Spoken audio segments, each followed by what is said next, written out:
आदरणीय doctor A P. Kulkarni, आदरणीय doctor Satish Shirsat, doctor Dattatray Tapkir sir, इथे काही शमशुद्दीन तांबोळी आलेले नाही. या कार्यक्रमाचे आयोजन करणारे आदरणीय रवींद्र शाळू आणि उपस्थित असलेल्या सर्व बंधू भगिनी, हा विषय जो आहे मानवी जीवनातील दुःख, विविध धर्मांची भूमिका. आता हा विषय तसा फार गंभीर आहे, मोठा आहे, त्याची व्यापकता खूप आहे. त्याला दोन विभागामध्ये विभागता येऊ शकतं. एक तर सामाजिक आणि दुसरा म्हणजे आध्यात्मिक. आणि आध्यात्मिक जर घेतलं तर त्याच्या वेगळ्या पद्धतीनं त्याच्यावर बोलावं लागेल, आणि सामाजिक घेतलं तर त्याच्यावर वेगळ्या पद्धतीनं बोलावं लागेल. आता जैन धर्म जो आहे, जैन धर्म त्याचं तत्वच आहे की दुःख तुम्ही निर्माण करता, तुम्ही सुखी असता, पण दुःख तुम्ही निर्माण करता. आणि त्याच्यासाठी काही तत्व त्यांनी सांगितलं. सत्य, अहिंसा, ब्रह्मचर्य, अचौर्य, अपरिग्रह, या सगळ्या गोष्टी त्यांनी सांगितल्या. या जर 5 तत्वांना विचारात घेतलं, हे 5 तत्व आपल्याला, मला सांगायला मी हे करतो की जैन धर्म हा जगातील सगळ्यात पहिला धर्म आहे. ती धर्म नाही, तो परंपरा आहे. हे जैन धर्म नाही, ती परंपरा आहे. सिंधू संस्कृती जी आहे, ती सिंधू संस्कृती ही जैन धर्मीयांची संस्कृती आहे. ही जैन धर्मीयांची संस्कृती आहे. आणि याचं प्रमाण पुरातत्व शास्त्राचा अभ्यास करणाऱ्या खूप लोकांनी दिलेलं आहे की ही जैन धर्मीयांची संस्कृती. मी काय असं माझ्या मनाचं सांगत नाही. मोहेंजोदडो आणि हरप्पा या ठिकाणी जी मूर्ती सापडलेली आहे, ती सापडली आहे, ती तीर्थंकराची मूर्ती आहे. 24 तीर्थंकर जैन धर्मामध्ये झाले, त्या तीर्थंकराची मूर्ती आहे. तिथे जी नगर रचना वगैरे वगैरे होती, याचा उल्लेख जैन धर्म ग्रंथांच्या मध्ये आढळून येतो. त्यामुळे जैन धर्म हा जगातील पहिला धर्म आहे. त्याच्यानंतर वैदिक धर्म, त्याच्यानंतर इस्लाम धर्म, त्याच्यानंतर मग बाकीचे धर्म निर्माण झालेले आहेत. परंतु पहिला धर्म हा जैन धर्म आहे. आणि जैन धर्मातलं पहिलं तत्व आहे की अहिंसा. तुम्ही स्वतः जगा आणि दुसऱ्यालाही जगू द्या. हे मानवी दुःखाचं जे कारण आहे, मानवी दुःखाचं कारण काय? आपण स्वतःला जगत नाही आणि मग दुःखाला कारण होतो दुसरं काहीतरी बघून आपण दुःखी होतो. आता घरातला विषय घेतला की त्याच्या घरात टीव्ही म्हणून मी दुःखी होतो. कारण काय? त्याच्याकडे मोठी कार आहे, मी दुःखी होतो. कारण काय? एक समाज सुखी आहे, दुसरा समाज दुःखी आहे. कारण काय? एक राष्ट्र सुखी आहे, दुसरं राष्ट्र दुःखी आहे. कारण काय? तर एका राष्ट्रानं दुसऱ्या राष्ट्राचं काहीतरी हिसकवलेलं असतं, म्हणून दुसरं राष्ट्र दुःखी होतं, दुसरं राष्ट्र सुखी होतं. किंवा स्वतःला सुखी करण्यासाठी दुसऱ्या राष्ट्राला दुःख देणं हे दुसरं राष्ट्र करत असतं. हीच गोष्ट माणसामध्ये आहे. हीच गोष्ट माणसामध्ये. आज आपण जर पाहिलं, खूप मोठी प्रगती आपण केली. मी सामाजिक विषयावर बोलते, धार्मिक विषयावर बोलत नाही, आपल्या आध्यात्मिक विषयावर बोलत नाही. आध्यात्मिक विषयावर बोलायला सुरुवात झाली तर एक वाक्यामध्ये संपतं, आणि ते म्हणजे काय? तुझा आत्मा तू आहेस आणि ती सगळी तुझ्या आत्म्याची कर्म आहे, ती तुला भोगावी लागतील. कर्म जर भोगली, त्याचे जर सोडले तर तू मुक्त होशील. बस, हा झाला अध्यात्म. परंतु मानवानं स्वतःला सुखी करण्यासाठी, मानवानं स्वतःला सुखी करण्यासाठी जे शोध लावले ते सगळे शोध मानवाला सुखी करण्यासाठी लावले होते, पण मानवानं त्याचा उपयोग मानवाला दुःखी करण्यासाठी केला. धर्म काय करतो? धर्म फार सोपं काम आहे धर्माचं.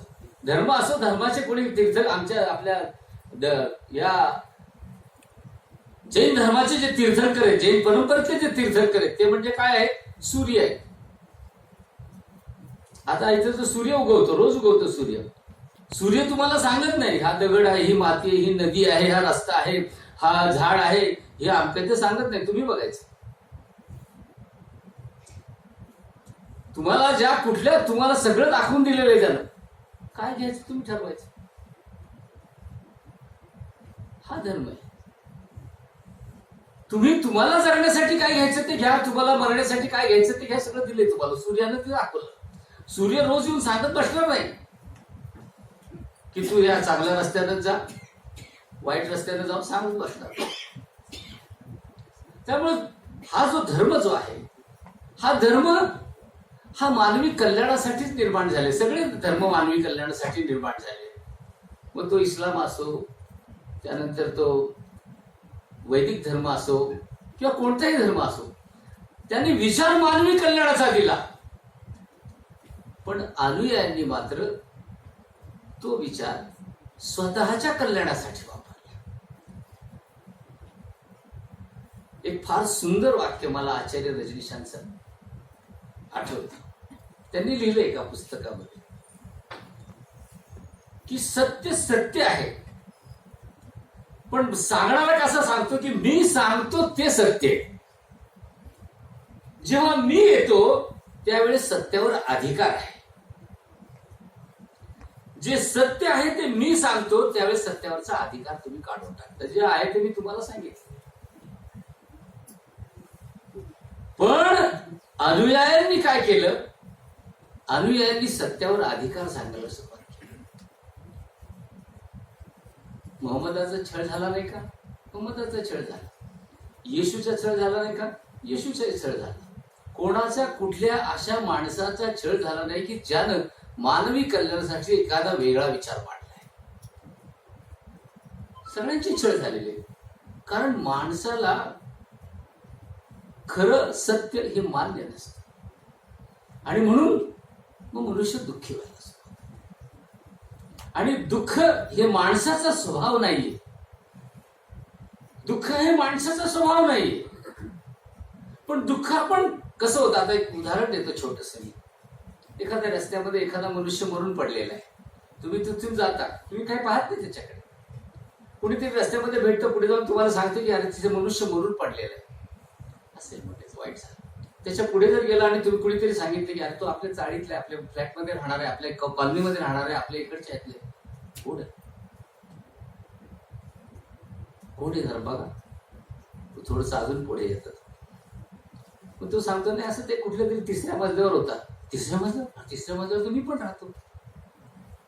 कोण आहे? नाव विचारा. नाव विचारलं तर आमका म्हटलं तर त्याला जर असं कळलं की तो माझा नातेवाईक आहे की दुःख क्रिएट झालं.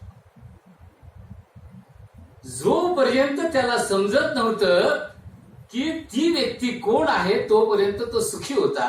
ज्या दिवशी त्याला कळलं की हे व्यक्ती माझी कुणीतरी आहे, दुःख तुमच्या ह्याला. आता हीच गोष्ट आपण सगळीकडे लागू करू शकतो.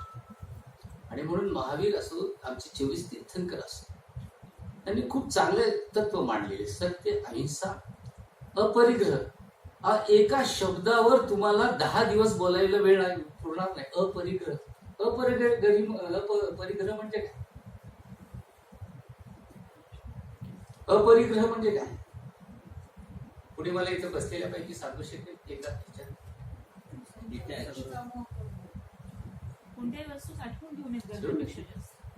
कोणत्याही वस्तू साठवून ठेवू नये.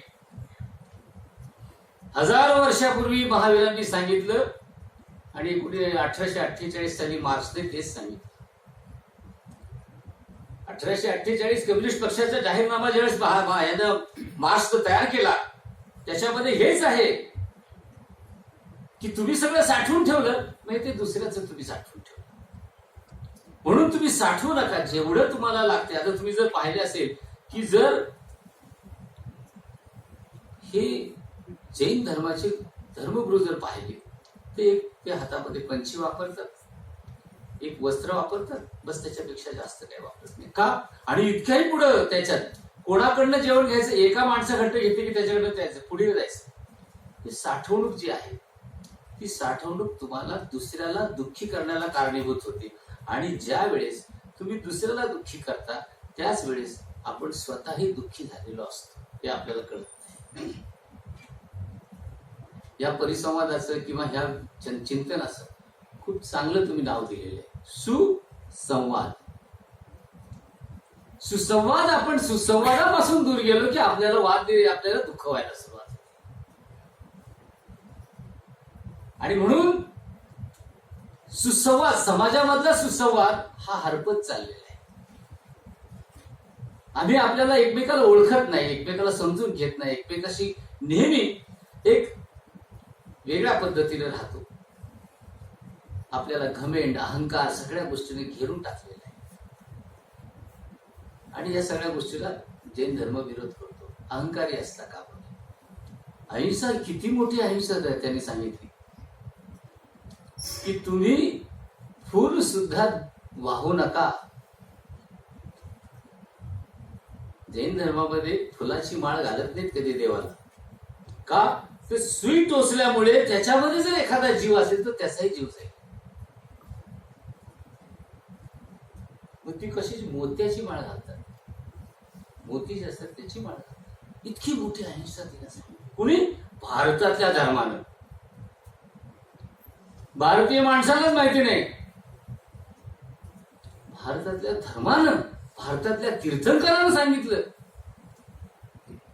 कोणी सांगितलं? एक इंद्रिय, दोन इंद्रिय, 3 इंद्रिय, 5 इंद्रिय अशी जी माणसे, तुम्ही एक इंद्रियाचा हे करू शकता, म्हणजे ती वनस्पती वगैरे खाऊ शकता, बाकी नका. त्याच्या जगण्याचा अधिकार, हिसकवण्याचा अधिकार तुम्हाला दिली कोणी? हे पहिल्यांदा भारतामध्ये सांगितलं. आणि हे भारतातलं तत्वज्ञान सगळीकडे पसरलं. मग ते बुद्ध धर्मानं स्वीकारलं, वैदिक धर्मानं स्वीकारलं, मुस्लिम धर्मानं स्वीकारलं, आणि ते अनुयायांनी पुन्हा ते बिघडून टाकलं. त्यामुळे मानवच मानवाच्या दुःखाला कारणीभूत आहे, दुसरी कोणी नाहीये. मला सांगा, जंगलामध्ये राहणारा हत्ती, जंगलामध्ये राहणारा वाघ, जंगलामध्ये राहणारा एखादा पक्षी, मी 5 मिनिटात संपवणार, जास्त वेळ तुमचा घेणार नाही. हे येऊन कधी आपल्याला दुःख देतात का? आपल्या घराच्या समोर एखाद्या झाडावर बसलेली कोकिळा तिचा आवाज काढते, निघून जाते, ती येऊन काही तुम्हाला दुःख देते? नाही ते. पण माणूस माणसाला दुःख देतो, माणूस माणसाला दुःख देतो, समाज समाजाला दुःख देतो. आणि मग समाजाचे ते परिस्थिती हळू प्रादुर्भाव होत जातो. मग समाजाचं, राष्ट्र, देश, हे सगळं सगळं सगळं होतं. हे एकमेकाला दुःख देतात आणि मग दुःखाची निर्मिती होते. मानवी जीवनातील दुःख, याच्यामध्ये जैन धर्माची भूमिका स्पष्ट आहे की तुम्ही सत्याच्या बाजूने राहा, अहिंसावादी राहा, ब्रह्मचर्य पाळा. ब्रह्मचर्य याचा अर्थ साधा हे नका घेऊ की ब्रह्मचर्य म्हणजे लग्नच करायचं नाही, हे चुकीच्या कल्पना आहे. ब्रह्मचर्य याचा अर्थ तना मनानं कुठेतरी एकनिष्ठ राहत. एक पत्नी आहे, बास झाली की आता, नाही का? यानं ब्रह्मचर्य. अचौर्य, चोरी करू नका. चोरी केलीच नाही तर तुम्हाला दुःख होणार नाही. अपरिग्रह, काही साठवून ठेवा. या सगळ्या गोष्टी ह्या आपल्या ह्यानं सांगितलेल्या आहेत, जैन धर्मामध्ये सांगितलेल्या आहे. आणि या गोष्टीच्या पलीकडची गोष्ट कोणताही धर्म आजपर्यंत, या क्षणापर्यंत सांगू शकलेला नाही. जैन धर्मानं ज्या गोष्टी सांगितल्या, सत्य, अहिंसा, ब्रह्मचर्य, अचौर्य आणि अपरिग्रह, याच्या पलीकडचं कोणतीही तरतूद जगातल्या, विश्वातल्या कोणत्याही धर्मामध्ये नाही. उलट याच वेगळ्या अर्थानं वेगवेगळ्या ठिकाणी लिहिलेलं. मग त्याला काय दिलेलं असेल? त्यामुळे जिथे भारतामध्ये एवढं मोठं तत्वज्ञान आहे, मी फक्त एकच सांगतो, तत्वज्ञान सांगत असताना पुद्गल हा शब्द कुणीतरी ऐकला असेल, पुद्गल शब्द ऐकला असेल. भारतामधल्या जैन धर्माच्या ग्रंथामध्येच पुद्गल शब्द आढळून येतो तुम्हाला, दुसरीकडे कुठं नाही. परमाणूंच्या वर हजारो वर्षापूर्वी त्यानं विचार केलेला आहे जैन धर्माला, परमाणूवर. हे तर आता झालं. परमाणू त्यानं सांगितले, परमाणूचा स्वभाव तो राहतो आणि परमाणू परमाणूच असतो, त्याला बदलता येत नाही. दोन परमाणू ज्यावेळेस एकत्र येतात त्यावेळेस ते पुद्गल, पुद आणि गल, जोडणे आणि विखुरणे असं त्याचा अर्थ. आणि ह्या पुद्गलांच्या पासूनच हे सगळं झालेलं आहे. आणि जगामध्ये ज्या वेळेस धर्मावर लोकांनी आपली मालकी सादर केली, दुःखाची निर्मिती झाली. जगामध्ये एकच धर्म असा आहे, जैन धर्म, जो एवढं सांगतो की जगाचा कोणीही निर्माता नाही, जगाचा विनाश कोणी करू शकत नाही, कुठल्याही ठिकाणी कोणीही बसलेला नाही, तो तुमचं कुठलेही काही चालवत नाही, तो तुम्हाला काही देत नाही, तो तुमच्याकडनं काही घेत नाही, तुम्ही त्याच्याकडनं काही हे करू नका. पण तुम्ही जे आहात, जी कृती तुम्ही करता त्याचा परिणाम तुम्हाला माहीत असतो आणि तो परिणाम माहीत असल्यामुळे त्याच्यातून तुम्हाला दुःख किंवा सुख या गोष्टी प्राप्त होतात. आणि म्हणून जैन धर्माचं तत्वज्ञान जे आहे ते तत्वज्ञान ह्या भारतातलं तत्वज्ञान आहे. ह्या भारतातल्या तत्वज्ञानाचा कदाचित भारतीय मंडळींना विसर पडला असेल, माहीत नसेल, काही असेल. आता आत्ताशी बोलताना सर मला म्हणाले की जैन लोक सुद्धा मराठी बोलतात, हे मला माहीतच नाही. काही वर्षापूर्वी, कारण आपला आता बघा ना की सुसंवाद नाही ना. आपण जैन म्हणजे गुजराती मारवाडीच समजतो ना. आपण काय समजतो की गुजराती आणि मारवाडीच लोक जैन आहेत, बाकी कोण आहे. पण कर्मवीर भाऊराव पाटलांसारखा मनुष्य हा जैन होता. व्ही शांताराम जैन होते. आणि हे सगळे आपल्याला माहित नसतं. सुसंवाद गेला, विसंवाद सुरू झाला आणि विसंवाद हा दुःखाचं मूळ कारण होतो. आणि मग तो विसंवाद हा समाजाशी असो की स्वतःशी असो, आम्ही आमच्याशी सुद्धा विसंवाद करतो. जे आम्हाला पटत नाही ते आम्ही करतो आणि जे पटत नाही ते केल्यामुळे आपल्यालाही दुःख होतं. म्हणून सुखी व्हायचं असेल तर तुम्ही अहिंसाचं पालन करा, ब्रह्मचर्याचं पालन करा, अचौर्य राहा आणि अपरिग्रही राहा.